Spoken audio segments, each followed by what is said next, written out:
Hey everybody, welcome back to Electric Cafe. Today's album review is on Porcupine by the Echo and the Bunnymen. I think this album came out in 82 or 83? 83. And this is pretty much in America around the time when they kind of uh, sort of got popular. The cutter from this track, from this album was a fairly big success on alternative radio, and they played the song on MTV, the video on MTV, and for the next few years they were pretty popular on the alternative new wave scene.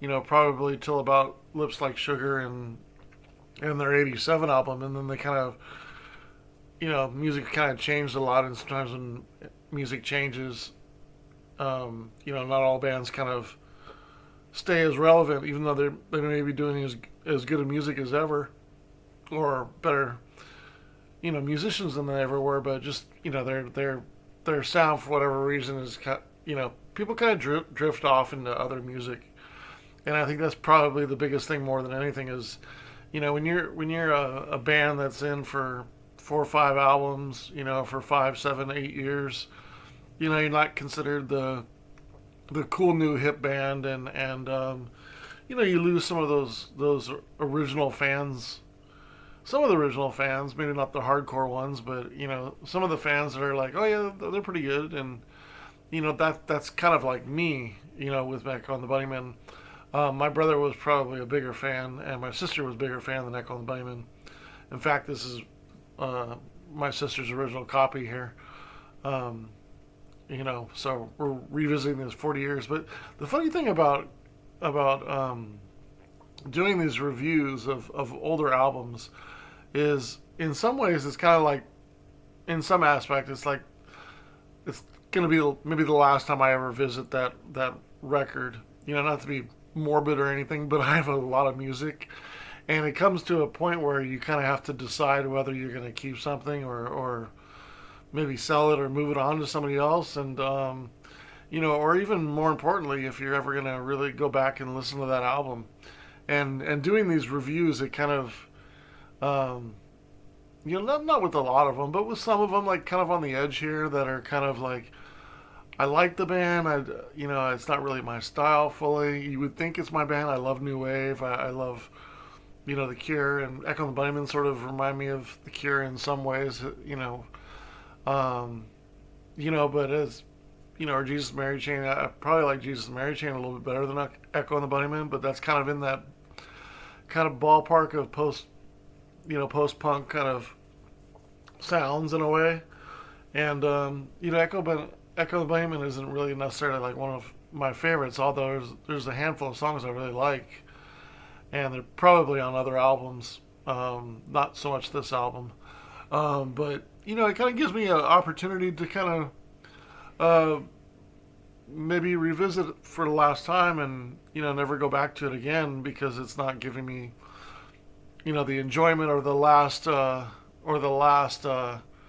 maybe this is the last opportunity for the album to kind of to wow me.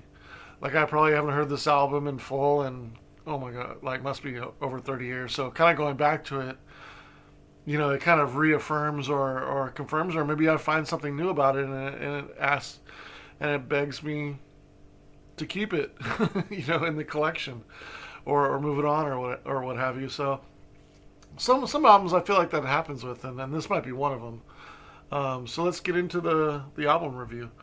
I think, as far as like the overall, I think it's a good combination of rock, alternative music, with a lot of changes and harmonies, and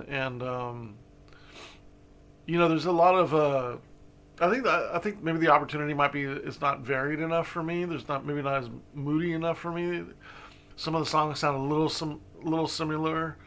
There's really no standout for me. I was never a huge The Cutter fan. It's a good song, but it's not necessarily one of my favorite ones.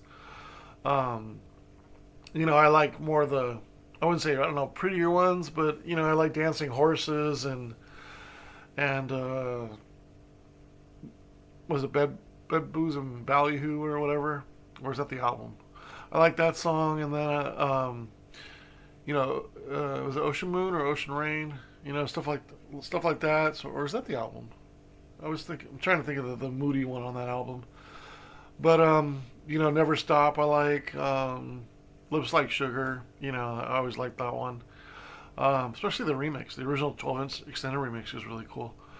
I'm not like a hardcore, Echo and the Bunnymen fan, and going into this album, I couldn't remember really any song except for the Cutter.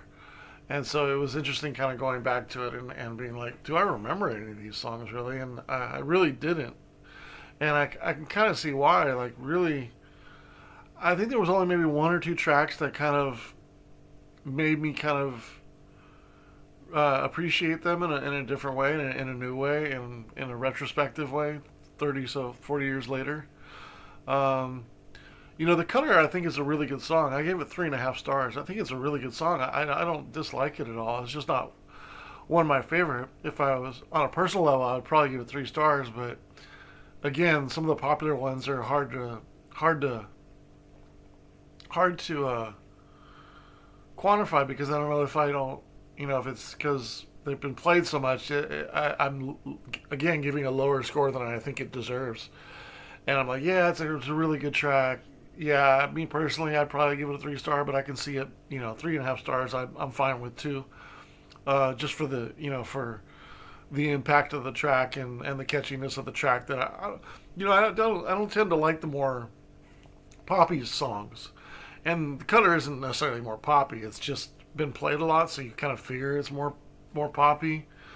But I give it a sort of a benefit of the doubt that it's that my prejudice against it is or my stereotype on it more so is because it's been played so much. But I think it's a good song overall. Probably the first Echo and the Bunnymen song I ever heard. Again, that was sort of the year that they got popular. I think this was their second album. The third album. Sorry, this is the third album. Back of Love, which is also a single. I got 2.25 stars. Good track. My White Devil, 1.5 stars. It was okay. Clay, I liked it a little bit better than the last two. I got it 2.5 stars. Porcupine was kind of the one. That's kind of the thing. Like when you review stuff, like for me, like if I don't say too much about the track, it's either obvious, but for the most part, it's like I don't really have anything to say about the track. It's just it's okay or good or there's nothing really that stands out that I can really point to. Go to Porcupine, for example. It's deeper, more atmospheric. I think it's like more epic, more drawn out, and sort of explored in there. It's a little bit over a 5-minute track, so it is kind of a longer track in their catalog. Not a lot of their tracks push 5.5 minutes. They're generally more in the 3 to 4 minutes. But this was probably the one that kind of resonated with me the most. Looking back so many years back and playing it again. But still not over the top. I give it 3 stars. I think it's a very good track. It's not. There's really nothing on this album that screams classic for me. Even the Cutter is a classic Echo and the Bunnymen song, but I could pick up their greatest hits and sort of be happy with Echo and the Bunnymen and not care about really getting the other albums. I only have I think I have 3 Echo and the Bunnymen albums, maybe the single for Lips Like Sugar, which again I was saying is a really good extended version on that 12-inch.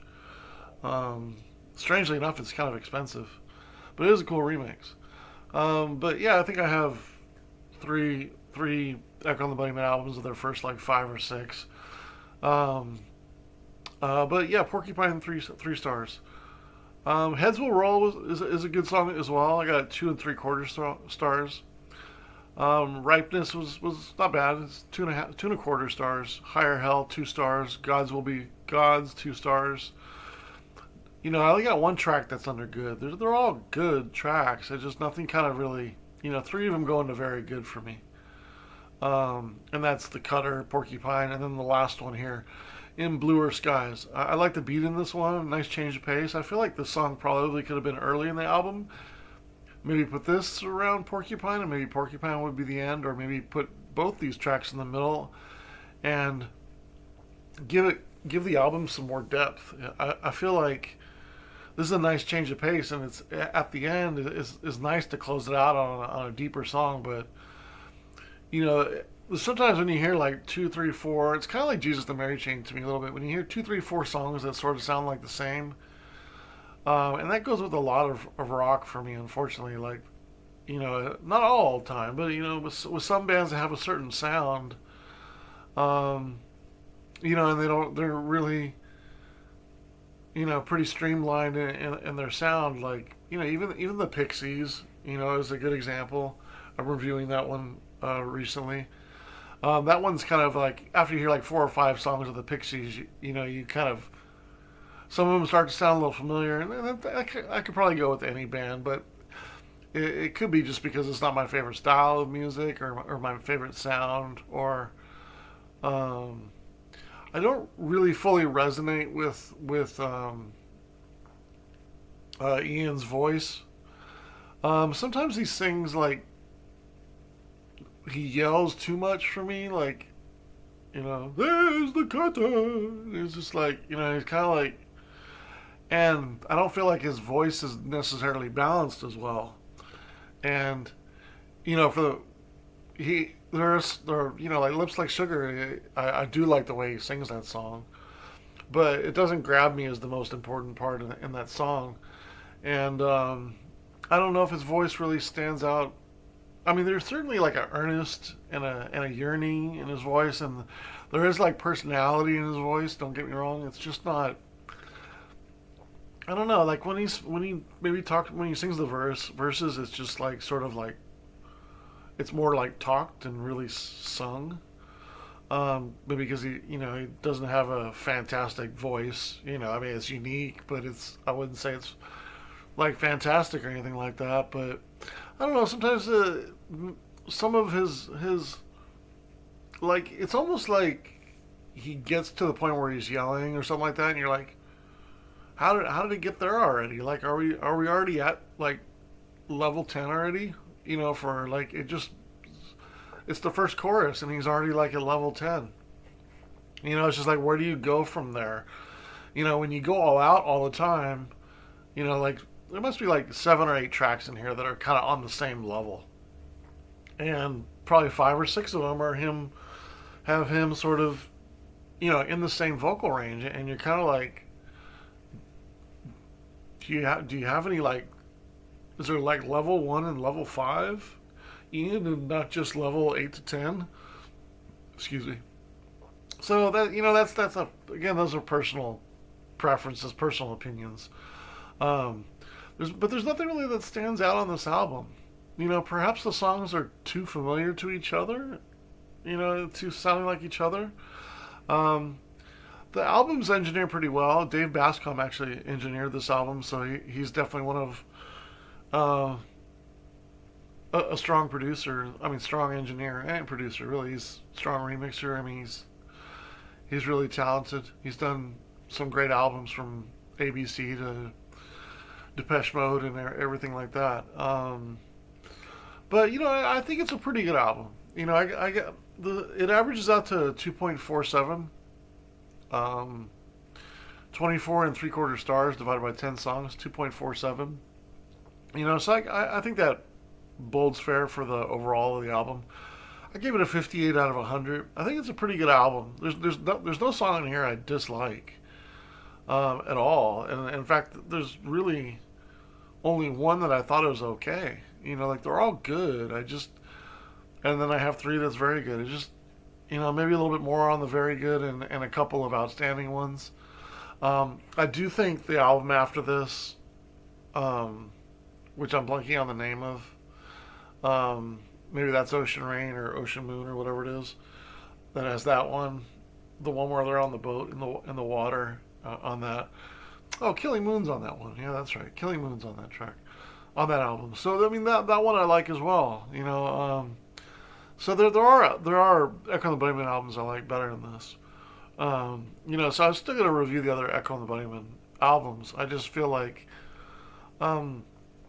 I'm a little disappointed in this album though. I mean, I wanted to like it more. I wanted to find some stuff that I had forgotten about, and really only found like two tracks, and they weren't, you know, um, they weren't outstanding, or something I really would go back to.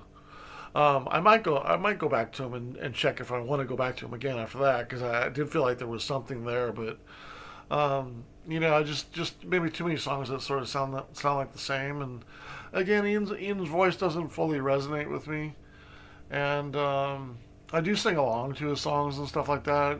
Don't get me wrong, I do like his voice, and I think it's great for the music, no doubt. It's just I just don't think it's varied enough, and he's always on the non ballad ones. He's always at like level 9 or 10. Um, maybe when I listen to some ballads and listen to the other albums that I think I like more. But again, it'll be interesting to rate them against that. But the next two albums, you know, um, I'll do, and then I'll see if I like those more, and feel like maybe my opinion of this might be a little bit off. But I think when you go with your gut and you really, I mean, really, one thing that I try to do with this album too is really not focus on things to write about the song. And I was just kind of like taking in, listening. I was like, is this a good song? Because again, there's so many songs that are in the same vein that I don't want to just be writing stuff and then sort of lose track of, oh, is that a good song? Because I'm putting stuff that I did thought was pretty good about the song, like, oh, that's a cool guitar, or sometimes I do like that on things that I know for sure. But if I'm still kind of like taking in the track, I am doing that mentally though too, but I'm just not writing it, so I don't get distracted, and then like, oh shit, the track's over. What was my final opinion on that track? And then have to listen to it again. But you know, yeah, that's kind of my thoughts on Echo and Bunnymen, probably as a whole too, not just this album. But again, there are stuff I like better than them for sure on albums, certainly on songs. But we'll see if those albums are better than this. But yeah, Echo and the Bunnymen, Porcupine, 58 out of 100. Pretty good album, no doubt.